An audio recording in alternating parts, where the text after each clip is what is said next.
তীব্র গরমে নাজেহাল কৃষকরা, মাঠ থেকে চলছে ধান তোলার কাজ। তীব্র গরমে মাঠ থেকে ধান তোলার ক্ষেত্রে বাধা হয়ে দাঁড়িয়েছে তাপপ্রবাহ। সকাল ৯টার পর মাঠে কাজ করতে পারছেন না তারা, এর ফলে বাড়ছে খরচ। গরমের জেরে নাজেহাল অবস্থা কৃষকদের। ধান চাষের পাশাপাশি ক্ষতির মুখ দেখছে তিল চাষেও।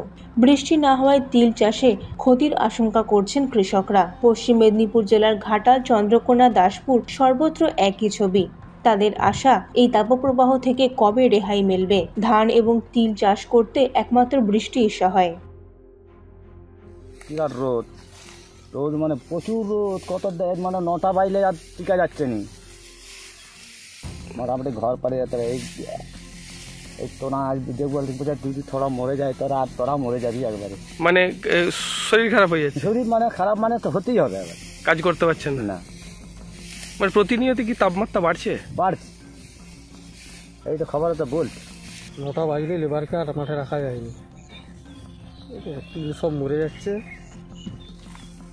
তিল মরে যাচ্ছে? হ্যাঁ, তিল মরে যাচ্ছে। তিলে এখনটা সব পাক লাগা হয়ে গেছে। তিলও মনে হচ্ছে হবে নি বৃষ্টি না হলে। আর লেবারকে ওই ধানের কাজেও লেবারকে এক্সট্রা টাকা দিয়ে ৩০০ টাকা ৩৫০ টাকা বেতন দিয়ে ৩ ঘন্টার বেশি কাজ করানো যায়নি। কটার পর মাঠে দেখা যাচ্ছে না? ৯টার পরে আর কেউ থাকছে না।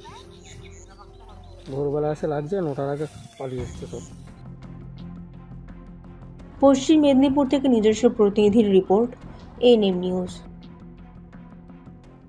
আরও খবরের আপডেট পেতে সাবস্ক্রাইব করুন আমাদের ইউটিউব চ্যানেলটি আর বেল আইকনে ক্লিক করুন নোটিফিকেশনস পেতে।